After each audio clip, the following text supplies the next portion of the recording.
आज आपण करणार आहोत कोल्हापुरी अशी झणझणीत मिसळ.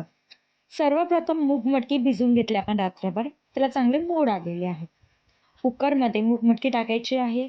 हळद, थोडंसं मीठ टाकून 3 शिट्ट्या घेतलेल्या आहेत. तेल गरम करायचे. तेल गरम झाले की मोहरी, जिरे, तेजपत्ता व सर्व खडे मसाले टाकायचे आहेत. कढीपत्ताही टाकायचा आहे. त्याला चांगलं परतून घ्यायचे आपल्याला. बारीक चिरलेला कांदा, टोमॅटो टाकायचा. तोही चांगला परतून घ्यायचा आहे आपल्याला. मीठ टाकायचं आहे आपल्याला, अद्रक लसूण पेस्ट, हळद, लाल मिरची पावडर आणि मिसळ मसालाही टाकायचा आहे आपल्याला. आपल्याला थोडंसं पाणीही टाकायचं आहे बिकॉज मसाला खाली लागायला नाही पाहिजे म्हणून. ओल्या नारळाची आपण पेस्ट टाकायची आहे. आपण ती पण चांगली परतून घ्यायची आहे. त्यामध्ये आपण जी मटकी शिजवली ती ॲड करायची आहे. चिंचाचं पाणीही टाकायचं आहे. साखर टाकणार आहोत. तुम्हाला जसं हवं तसं तुम्ही पाणी ॲड करू शकता त्याच्यामध्ये.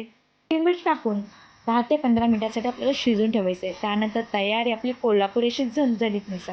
ही रेसिपी नक्कीच तुम्ही ट्राय करा आणि आपल्या चॅनलला लाईक, शेअर, सबस्क्राईब करायला विसरू नका हां आपल्या चॅनलला.